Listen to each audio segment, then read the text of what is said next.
ನೋಡಿ, ನಾಯಕರು ಹೋದಲ್ಲಿ ಬಂದಲ್ಲಿ ಜೈ ಜೈಕಾರಗಳು ಮೊಳಗ್ತವೆ. ಮುಂದಿನ ದಲಿತ CM ಇವರೇ ಅಂತ ಘೋಷಣೆ.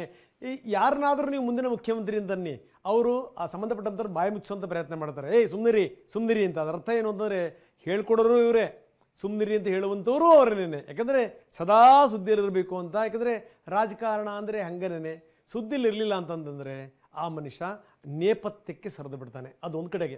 ಇನ್ನೊಂದು ಕಡೆಗೆ ಮುಖ್ಯಮಂತ್ರಿಗಳ ಬದಲಾವಣೆ ಅದು ಇದು ಚರ್ಚೆಯ ನಡುವೆನೇ ಈ ಸಂಪುಟ ವಿಸ್ತರಣೆ ಇದೆಯಲ್ಲ, ಸಂಪುಟ ವಿಸ್ತರಣೆಗೆ ಸಂಬಂಧಪಟ್ಟಂಗೆ ಬಹಳಷ್ಟು ಜನ ಕಾಯ್ತಾ ಇದ್ದಾರೆ. ಆಗಲೇ ನರೇಂದ್ರ ಸ್ವಾಮಿ ಮಾತಾಡ್ತಾ ಇದ್ರು, ನಿಜಕ್ಕೂ ಯೋಗ್ಯತೆ ಇರುವಂಥ ವ್ಯಕ್ತಿ, ಆದರೆ ಅವರಿಗೆ ಮಂತ್ರಿ ಭಾಗ್ಯ ಇಲ್ಲವೇ ಇಲ್ಲ. ಇಂಥ ಬಹಳಷ್ಟು ಜನ ಇದ್ದಾರೆ, ಮಂತ್ರಿಗಳಾದರೆ ಸಾಕಪ್ಪ ನಾವು ಅಂತ. ನಮಗೆಲ್ಲಿ ಲಕ್ ಹೊಡೆಯುತ್ತೋ ಅಂತ ಅವರು ಕೂಡ ಕಾಯ್ತಾ ಇದ್ದಾರೆ. ಬೇಕಾದ್ದಾಗಲಿ ನಾವು ಮಂತ್ರಿ ಆಗಬೇಕು ಅನ್ನುವಂಥ ಆಸೆ, ಆಕಾಂಕ್ಷೆ, ಕನವರಿಕೆ ಕೆಲವರದ್ದು.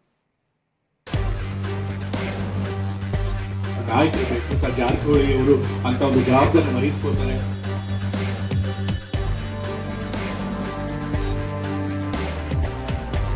ಸಿಎಂ ಬದಲಾವಣೆ ಚರ್ಚೆ ನಡುವೆ ಸಂಪುಟ ಸರ್ಕಸ್.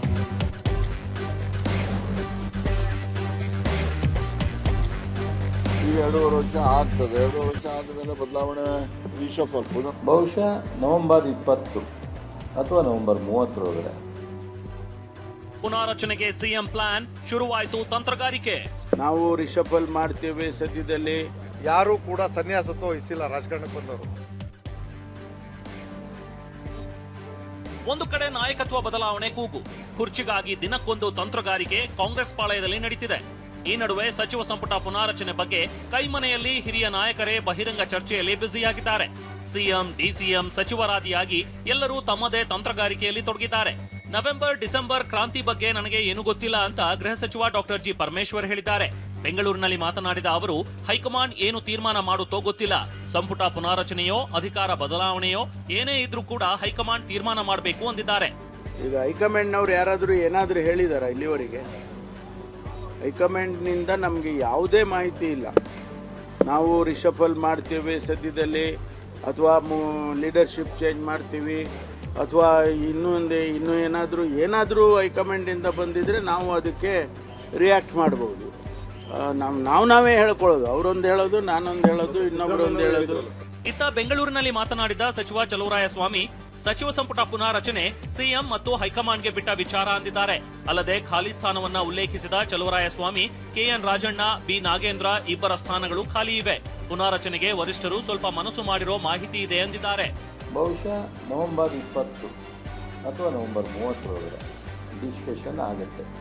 ಆದಾಗ ಬಹುಶಃ ಕ್ಲಿಯರ್ ಮಾಡಿ ರೀಶಫಲ್ ಆಗುತ್ತಾ ಅಥವಾ ಎಲ್ಲ ಒಂದು ಸ್ವಲ್ಪ ಮುಂದಕ್ಕೆ ಹೋಗುತ್ತಾ, ಆ ಕೂತ್ಕೊಂಡಾಗಲೇ ಗೊತ್ತಾಗುತ್ತೆ. ಬಹುಶಃ ನಮಗೆ ಸುಲಲಿತವಾಗಿ ಹೈಕಮಾಂಡನು ರೀಶಫಲ್ಗೆ ಆಸಕ್ತಿ ತೋರಿಸಿದ್ದಾರೆ ಅಂತ ಹೇಳಿ ನನಗೂ ಅಲ್ಲಿ ಇಲ್ಲಿ ನಿಮ್ಮ ಹಂಗೆ ಹೇಳಿದಾಗ, ಮತ್ತು ಮುಖ್ಯಮಂತ್ರಿಯವರು ರೀಶಫಲ್ ಮಾಡಬೇಕು ಅಂತ ನೋಡಿ. ಈ ವಿಚಾರದಲ್ಲಿ ಯಾರೂ ಕೂಡ ಸನ್ಯಾಸತ್ವ ವಹಿಸಿಲ್ಲ ರಾಜಕಾರಣಕ್ಕೆ ಬಂದವರು. ನಮ್ಮನ್ನು ಸನ್ಯಾಸಿ ಲೈನಲ್ಲಿ ನಿಲ್ಲಿಸ್ಬೇಡಿ, ಗೊತ್ತಾಯ್ತಲ್ಲ. ಯಾವುದೇ ಕಾರಣಕ್ಕೂ ಯಾರೂ ಸನ್ಯಾಸಿಗಳಲ್ಲ. ಅರ್ಹತೆ, ಸಂದರ್ಭ ಎಲ್ಲವೂ ಕೂಡ ಕೂಡು ಬರ್ತಿದ್ದಾಗ ಸಕಾಲದಲ್ಲಿ ಅವೆಲ್ಲ ಅವ್ರವ್ರಿಗೆ ಆ ಒಂದು ವಿಚಾರ, ಅವ್ರಿಗೆ ಅವಕಾಶಗಳನ್ನ ಕಲ್ಪಿಸ್ತಕ್ಕಂಥದ್ದು ತೀರ್ಮಾನ ಆಗುತ್ತೆ. ಖಂಡಿತವಾಗಿ ಕೂಡ ನಾನು ಒಬ್ಬ ಪ್ರಬಲ ಆಕಾಂಕ್ಷಿಯಾಗಿದ್ದೀನಿ. ಖಂಡಿತವಾಗಿ ಕೂಡ ಈ ಬಾರಿ ನನಗೆ ಎಲ್ಲೋ ಒಂದು ಕಡೆ ಪಕ್ಷ ಕೂಡ ನನ್ನ ಗುರುತಿಸಿ ಆದ್ಯತೆ ಕೊಡ್ತದೆ. ಈ ಬಾರಿ ನನಗೆ ಒಂದು ಕ್ಯಾಬಿನೆಟ್ನಲ್ಲಿ ಒಂದು ಅವಕಾಶ ಮಾಡಿಕೊಡ್ತದೆ ಅನ್ನುವಂಥದ್ದು ಕೂಡ ನನಗೆ ನಂಬಿಕೆ ಇದೆ. ಒಂದೆಡೆ ನಾಯಕತ್ವ ಬದಲಾವಣೆ ಚರ್ಚೆ ಜೋರಾಗಿ ನಡೀತಿದ್ರೆ, ಮತ್ತೊಂದೆಡೆ ಸಂಪುಟ ಪುನಾರಚನೆಯ ಕಸರತ್ತು ದೆಹಲಿ ತಲುಪಿದೆ. ಯಾರಿಗೆ ಕೊಕ್, ಯಾರಿಗೆ ಲಕ್ ಅಂತ ಈಗಾಗಲೇ ಲೆಕ್ಕಾಚಾರ ಶುರುವಾಗಿದೆ. Bureau report, TV9.